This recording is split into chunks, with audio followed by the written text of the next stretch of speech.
Nós estamos começando o 17º programa da série Paulo Freire Vivo para a TV UFPB. E esse programa tem um tema especial, um tema muito importante dentro de toda a obra do Paulo Freire, que é justamente a questão da formação e da atuação do educador, da educadora, e falando em palavras mais diretas, da reeducação do educador. Então, nosso tema hoje é Paulo Freire e a reeducação do educador. Se você notar ao longo dos programas que a gente vem trabalhando, esse é o 17º, esse tema aparece frequentemente. Hoje vamos tratá-lo na sua especificidade, não é? Essa preocupação do Paulo Freire com a formação desde do método de alfabetização com os alfabetizadores, com os educadores, com as educadoras, é uma coisa constante. E todos vocês sabem que essa questão da formação do educador, do professor, da professora, é um tema central dentro da pesquisa educacional, não é? Dentro das práticas educativas, e para o Paulo Freire não poderia ser menos importante, não é? Então ele vem tratando isso desde o começo da sua obra e trata disso até o final, até os últimos livros. Você pode, por exemplo, pegar isso desde a educação como prática da liberdade, que é lá o comecinho, até a pedagogia da autonomia e outros livros que estão lá no final da obra do Paulo Freire escrita, não é? Muito bem, então isso é a primeira coisa para se notar.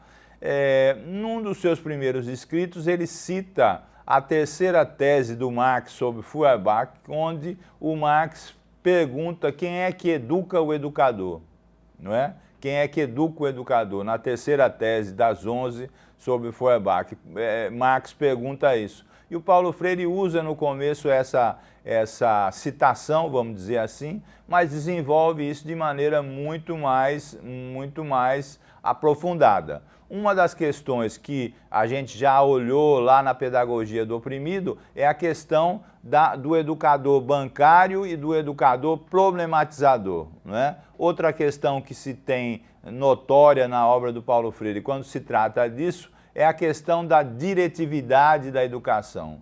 Ele diz que o processo educativo é sempre um processo diretivo. Não é diretivo que ele quer dizer, ele não quer dizer que deve ser autoritário, porque ele defende o diálogo, a democracia, e não seria o Paulo Freire que falaria em autoritarismo. Mas ele diz que o processo educativo é diretivo, não é? E os professores, as professoras, os educadores e educadoras têm essa missão, não é? De dirigir o processo educativo. Não quer dizer que ele vá transmitir puramente conhecimentos, não é? Mas dirigir no sentido de ajudar o seu educando, não é? a construir o seu conhecimento a partir do diálogo, a partir da construção do conhecimento, a partir dos saberes que os alunos, os estudantes trazem para dentro do processo educativo, e isso a gente já marcou anteriormente.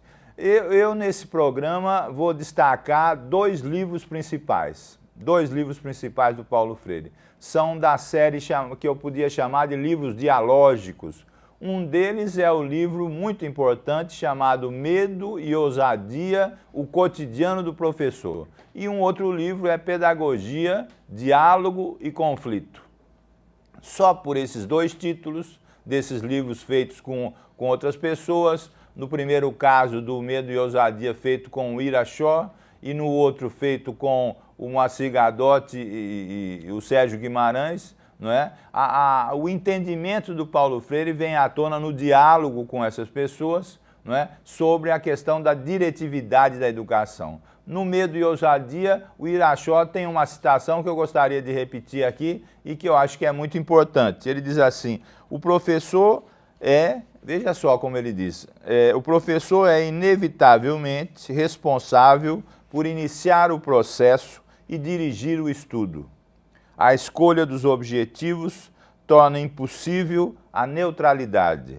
Ao dirigir um curso e pelas relações sociais do discurso em classe, todo professor, conscientemente ou não, exprime a sua opção política. Ele mostra, então, que o papel do professor é um papel, como todos nós, como todos os seres humanos, um papel de escolha, de indicação, de direção, etc. Então é um papel político dentro da sala de aula, não político partidário, né? Mas político no sentido de opções de escolha, e ele ressalta muito bem isso. No Pedagogia, Diálogo e Conflito, que eu citei anteriormente, ele chama a atenção dessa dualidade, não é? Dessa oposição entre o educador bancário e o educador problematizador. Ele diz que, o Paulo Freire diz que o educador bancário caminha com a posse do objeto do conhecimento, como se fosse doar, como se fosse então depositar, né, no seu educando esses conhecimentos, supondo inclusive que o educando, que o estudante não tem conhecimento nenhum sobre aquilo, né? A educação dos depósitos, a educação bancária que a gente tanto ressaltou, não é? E aí, claro que ele vai pedir uma atenção especial do educador para ele ser um educador problematizador, um educador que traz problemas dentro do conteúdo a ser trabalhado, não é? Para que ele, junto com os seus educandos, não é? Percorra essa questão do problema, da pergunta, da pesquisa, como a gente ressaltou anteriormente. Então, para o Paulo Freire, não é, trazendo dos livros anteriores para chegar nessa discussão sobre a reeducação do educador, essa questão da problematização é uma intermediação, não é, dialógica entre os aprendentes e o educador, que também pode aprender com o processo educativo. Mas é claro que o educador não se reeduca, né, só nessa prática. Essa prática, claro que é uma prática muito importante, mas o educador precisa ser sempre um construtor do conhecimento, no sentido de discutir os conteúdos que ele está trabalhando, de poder estudar, de poder debater com os outros colegas, de poder, então, se situar tanto dentro como fora da sua sala de aula, pensando assim, tanto na prática educativa como fora dela, como alguém que está aprendendo com o que está vivenciando, seja no trabalho, seja nas relações com as outras pessoas. Então, para o Paulo Freire, o educador precisa, a educadora também, precisa estar em processo contínuo de conhecimento, de aprendizagem, e para falar de um conceito que a gente já trabalhou anteriormente, um processo de conscientização constante. Para o Paulo Freire, o processo de conscientização não é algo estático nem linear, mas é algo que está sempre em construção. Então, para o Paulo Freire, o que interessa é pensar num educador que seja crítico e que seja ao mesmo tempo reflexivo, que seja um constante aprendiz do conteúdo onde ele está situado, no sentido das disciplinas ou da interdisciplinaridade dentro de um processo educativo. Ele precisa estar sempre aprendendo, se reeducando. Isso é muito importante. Eu gostaria aqui de destacar, então, um outro ponto importante que o Paulo Freire traz para as discussões dentro da obra dele, que é a questão do educador intelectual, pensando no Gramsci, não é? Antônio Gramsci situa muito bem o papel do intelectual, não é? Naquele famoso livro Os Intelectuais, não é? E a Organização da Cultura, do Antônio Gramsci, onde ele coloca que intelectual não é só aquele de gabinete que está lá entre quatro paredes falando de teoria, mas é aquele que vivencia o trabalho, que vivencia a prática, que reflete sobre ela e reflete no sentido de criticá-la e de modificá-la, não é? Um dos últimos livros que eu publiquei sobre Paulo Freire, eu coloquei o seguinte título: A teoria só tem utilidade se melhorar a prática educativa. Propostas do Paulo Freire. É um livro que eu tenho muito carinho por ele, justamente esse é um dos temas que está embutido nesse livro, né? A reeducação do educador. E essa questão se coloca muito nesse sentido, quer dizer, o valor da teoria, o valor da reflexão está em melhorar a prática educativa, não é? Se ela não tiver essa intenção, ela se perde num teoricismo para o Paulo Freire. Então, isso é importante quando ele diz a teoria só tem utilidade se melhorar a prática educativa, ele está se posicionando nessa relação teoria-prática no trabalho do educador, da educadora, do professor, da professora. É importante a gente destacar isso, não é? E eu queria então colocar aqui um ponto fundamental que o Paulo Freire destaca, não é, pensando no Gramsci, não é? Ele diz assim: sem renunciar à sua experiência de intelectual, o conhecimento sistemático dela advindo, pelo contrário, junta àquela experiência o saber dos educandos e aprende a reconhecer a importância do seu papel sem superestimá-lo, nem tampouco subestimá-lo. O meu papel como intelectual só se solidifica, só se robustece, não é? Só tem sentido na medida que esse papel se cumpre com as camadas trabalhadoras e não para elas, e muito menos sobre elas. Não é? Veja só que o Paulo Freire destaca o papel do educador relacionando isso com o conceito de intelectual do Antônio Gramsci vamos dizer, esse aproveitamento das ideias do Gramsci para o Paulo Freire a partir de um momento, especialmente a partir dos escritos africanos dos anos 70 e depois para os livros dialógicos, como a gente está destacando aqui, não é? Tem uma importância muito grande, não é? Muito grande. Isso é fundamental da gente entender, justamente para a gente fazer uma junção, também raciocinando como Paulo Freire, não é, que o trabalho do professor, do educador, da educadora, da professora, é um trabalho de junção, não é? Um pouco do trabalho intelectual com o trabalho manual, não é? Do fazer com o refletir, do dia a dia da sala de aula, da prática da sala de aula, com uma reflexão sobre isso. Não é? Ele sempre coloca essa ideia que a melhor maneira de melhorar a prática é pensar sobre ela, não é? E a teoria tem essa função, não é? Não isolar nem a prática nem a teoria, nem cair no teoricismo nem no praticismo, pensando no trabalho do educador, não é? Da educadora, mas fazer justamente uma simbiose, não é? Uma junção, não é? Da reflexão crítica com a prática educativa. Não é? Isso é muito importante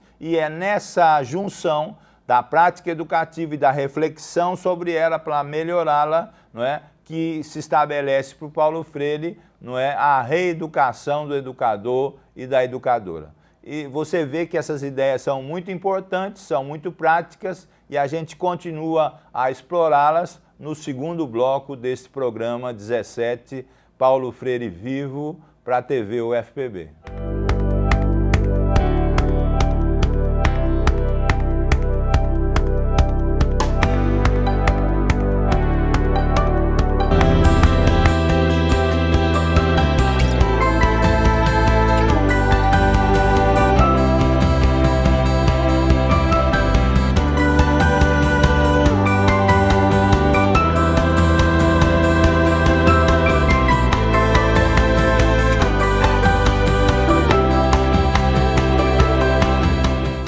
Esse segundo bloco do programa 17, então, eu queria destacar três coisas principais. A primeira é a ideia discutida muito atualmente sobre o papel do educador dentro da sala de aula quanto à divulgação das suas ideias, a sua não neutralidade, etc. Não é?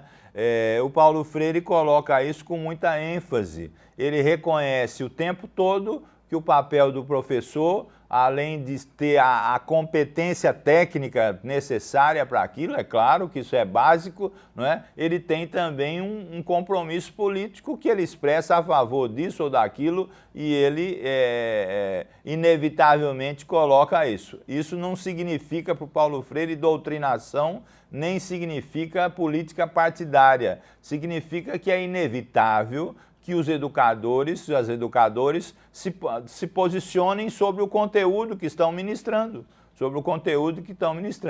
não é? E eu destaco aqui uma fala do Paulo Freire, tirada de uma vinda dele nos anos 80, quando eu fazia ainda mestrado, não é? E a gente gravou a vinda do Paulo Freire aqui para a Universidade Federal da Paraíba, onde ficamos com ele durante uma semana, não é? Aprendendo muita coisa, debatendo muita coisa, e numa das suas falas que eu gravei, ele diz o seguinte, olha só, muito importante, eu acho que por esse momento brasileiro, inclusive.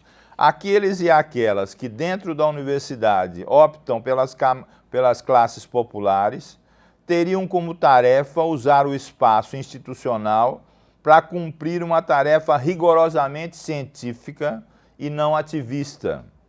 Não estou propondo que devêssemos ser ativistas reduzindo toda a nossa prática docente a uma espécie de sublimação constante contra a ordem burguesa, deixando de dar aulas de biologia se sou professor de biologia. De jeito nenhum. Para mim, isso é irresponsabilidade política e incompetência científica. Se sou professor de biologia, vou fazer o possível para, em primeiro lugar, conhecer bem o conteúdo da disciplina que vou ensinar. Além disso, não me basta o conhecimento de biologia. É absolutamente indispensável a clareza em relação aos meus objetivos políticos que me façam poder funcionar como professor de biologia sem trair a ciência que eu conheço, não é, que quero continuar a conhecer, pondo-me a serviço dos interesses que eu admito. Acho que você compreendeu a posição do Paulo Freire. Ele diz que o professor de biologia não tem que parar de dar aula de biologia para falar de outra coisa, não. Ele tem que entender que o conteúdo de biologia não é um conteúdo neutro.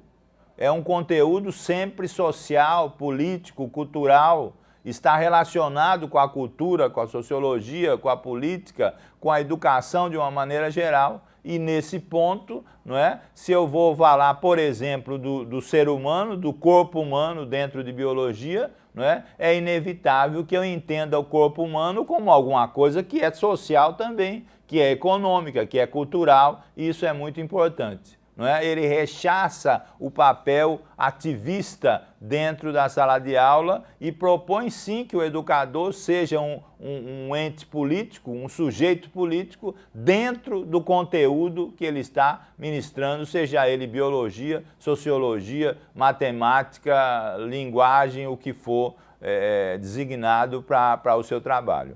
Eu, de uma maneira geral, então, gostaria nesse programa de fazer uma espécie de síntese, não é? Uma espécie de síntese. É importante que a gente faça uma síntese dos pontos todos que o Paulo Freire destaca. Mas antes disso, eu queria argumentar, não é? Porque eu acho que esse é um momento chave para isso. Antes de fazer essa síntese, queria argumentar sobre o momento que a gente está vivendo dentro das ciências humanas, das ciências sociais e das ciências da educação, para pensar um reforço a essa ideia do Paulo Freire sobre a reeducação do educador. Nós vivenciamos há um tempo uma profunda crise de paradigmas dentro dessas ciências, né, de todas as ciências, não é? E essa crise reforça a ideia de que não existe alguém dono do conhecimento, que tem todo o conhecimento e que tem que transmitir a alguém que não sabe nada sobre ele, mas reforça a ideia da precariedade das nossas certezas. Não é? O Paulo Freire gostava de usar uma expressão que era assim, eu quanto mais tenho certeza das minhas certezas, eu desconfio delas. E nós estamos num mundo que a gente precisa certamente validar essa ideia, pensando que a gente está cada vez mais num mundo de quebra de paradigmas, de mudanças profundas, e isso se traz uma série de incertezas que não seria diferente no trabalho da prática educativa, não é? Então, vamos tentar, a partir dessas ideias já formuladas nesse segundo tempo e no primeiro tempo do programa, fazer uma síntese do que o Paulo Freire pensa como educador crítico, reflexivo, como educador problematizador, como educador dialógico. Veja só, eu queria que você prestasse atenção no quadro que a gente vai fazer, não é? Das características e atributos do educador que ao mesmo tempo é político, é crítico, é reflexivo, não é, segundo as ideias do Paulo Freire. Quais são as características desse educador, dessa educadora? Então, um educador problematizador é aquele, então, que, em vez de ter a posse do objeto para transmitir para o seu educando, faz do objeto de pesquisa um problema a ser desvendado, a ser pesquisado, a ser dialogado, né? Um educador, por essência, dialógico, democrático, no sentido da horizontalidade das relações, não é?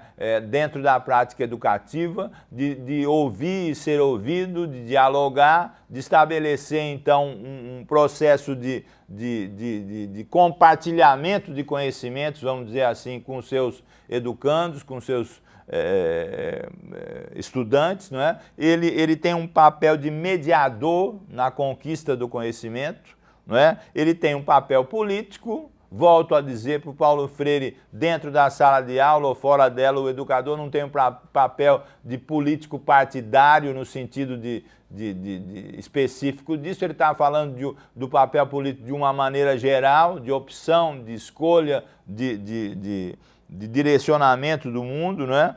Ele precisa ser competente na sua especificidade, não é? Se o professor vai trabalhar geografia, precisa saber de geografia. Não é? Se ele é professor de biologia, precisa saber de biologia, precisa ter conhecimento sobre o conteúdo que ele está trabalhando. Esse é um papel que não vai ser delegado a ninguém. Não é? Ele é complexo no sentido de múltiplo, no sentido de plural, no sentido de inacabado, no sentido de ter uma formação sempre permanente para lhe auxiliar. Não é? Ele precisa ser um antideterminista. Não é? Cada vez mais os paradigmas novos nos levam a criticar o determinismo de todo tipo de teoria. Não é? Ele precisa ter uma criticidade em relação ao que ele está trabalhando, uma reflexão teórica sobre o que ele está trabalhando, isso é muito importante, não é? Ele precisa, vamos dizer, construir a sua consciência nessa questão político-pedagógica que ele exerce, nessa prática, não é? Ele precisa, ao mesmo tempo, se ele quer ser educador, também se abrir, se propor a ser um educando, não é? Se ele quer trazer conhecimento para alguém, precisa estar disposto a aprender também. Isso é uma coisa muito importante, não estou dizendo que é fácil, mas é uma coisa que precisa ser pensada. Ele precisa também ter um papel de construtor junto com os seus educandos, com seus pares, com os docentes, etc., com os gestores, um papel de construtor coletivo da cidadania, não é? De um defensor dos direitos humanos, no sentido de começar, inclusive, isso dentro da própria prática educativa.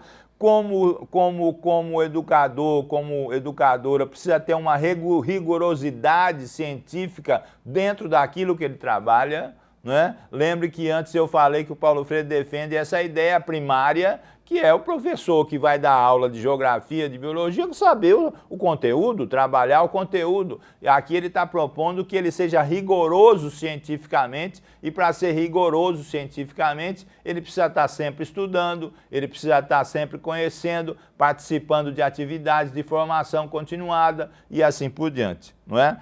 Não deixa de ser o educador ter sempre uma visão utópica da realidade, no sentido de estar sempre projetando aquilo que não está posto, que não está pronto, não é? Ele precisa também, para o Paulo Freire, respeitar a ingenuidade do educando para com ele ultrapassá-la. Isso é uma fala interessante, não é? Quer dizer, respeitar a ingenuidade do educando para ajudar esse educando a ultrapassar essa ingenuidade em direção à criticidade, não é? Ele tem um papel diretivo, o papel diretivo não se coaduna para o Paulo Freire com um papel autoritário, mas é no sentido de respeitar as diferenças, inclusive, que estão sempre postas na sala de aula. Ele precisa ser um educador democrático no sentido de ver todos os valores que estão presentes e dar oportunidade para que cada um que participa da prática educativa revele esses valores, discuta esses valores.